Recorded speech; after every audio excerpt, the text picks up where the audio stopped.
안녕하세요, 마니입니다. 요즘 어디를 가나 들리는 단어가 있습니다. AI 기술은 이것의 등장전으로 나눌 수 있을 만큼 혁신적인 인공지능이라고 할 수 있는데요. 이것의 이름은 무엇일까요? 정답은 바로 챗GPT입니다. 챗GPT의 등장을 두고 뱅크 오브 아메리카는 아이폰 모멘트라고 일컬었습니다. 1990년대에는 인터넷의 등장이 있었고 2000년대에는 온라인 검색, 그리고 2010년엔 스마트폰이 등장하여 많은 것을 바꿔놓았던 것처럼 말이죠. 챗 GPT의 능력이 대체 어디까지길래 이렇게 야단법석인 걸까요?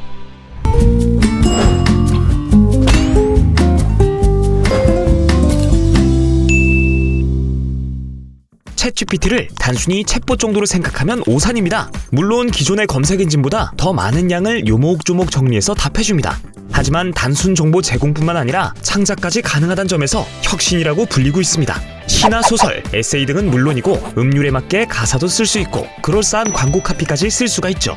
최근에 베스킨라빈스는 챗GPT를 이용하여 만든 동화 광고를 공개했는데요. 챗GPT의 이달의 맛을 주제로 동화 초안을 요청하고 이를 각색해 원수 스푸너 타임, 복숭아 원정대와 용의 눈물이라는 광고 영상을 완성했습니다. 또 배우이자 광고회사를 운영하고 있는 라이언 레이놀즈는 챗GPT를 이용해 광고 대본을 작성하여 공개했는데요. 빈틈없는 정보와 유머 감각까지 곁들인 광고 카피는 AI의 능력을 보여주기에 충분했습니다. 아직은 사람의 손길을 거쳐 완성해야 하지만 점점 발전해가는 챗GPT를 보면 조만간 정말로 인간을 대체하여 여러 직업이 역사 속으로 사라질 수도 있을 것 같네요.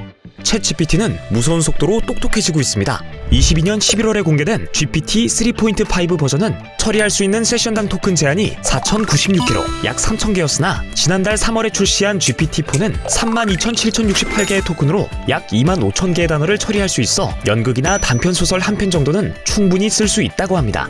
분량으로 따지자면 최대 50페이지 정도의 내용을 기억하고 쓸 수 있다는 것이죠. 챗GPT를 개발한 오픈AI의 개발자는 GPT가 장난감에서 업무 도구로 전환했다고 밝힐 만큼 빠른 시간에 더 똑똑해져서 온 것입니다. 또 GPT-4의 가장 큰 특징은 텍스트뿐만 아니라 사진도 입력이 가능하다는 것인데요. 예를 들어 밀가루, 계란, 버터, 우유가 있는 사진을 보여주고 이 재료들로 뭘 만들 수 있을까? 라고 물어보면 챗GPT는 팬케이크, 와플, 크레페, 프렌치 토스트, 오믈렛 등등 가능성은 많습니다 라고 답해줍니다.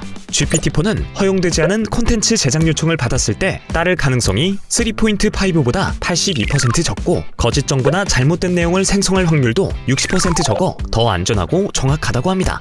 인류의 판도를 바꿀 챗GPT의 등장! 그러나 AI에게 꼬리표처럼 따라붙는 윤리 문제를 챗GPT도 피해갈 수 없습니다. 챗GPT를 이용하여 논문이나 과제물을 표절하는 문제가 발생하고 있고 최근에는 챗GPT로 해킹 코드나 악성 코드를 만들어달라고 우회해서 명령하면 코드 제작 방법을 알려주는 등 범죄에 악용할 수 있다는 우려의 목소리가 나오고 있는데요. 챗GPT는 윤리 문제 외에도 노동시장에 큰 파장을 일으키고 있습니다. 챗GPT 하나만 있으면 인건비를 절약할 수 있기 때문인데요. 특히 게임 업계에서는 많은 시간과 인력 투입으로 많은 개발비가 들어가 허리띠를 졸라매고 있습니다. 챗GPT를 활용하게 되면 게임 시나리오나 캐릭터 설정, 코드 작성 등이 가능해 개발 비용을 줄일 수 있어 AI로 개발자들을 대체할 거란 이야기도 나오고 있어요. 그 밖에 카피라이터, 블로거, 프로그램 개발자, 그래픽 디자이너 등의 직업은 현재의 챗GPT로도 대체할 수 있어 이대로라면 정말 AI에게 직업을 뺏길 시대가 올 수도 있다고요.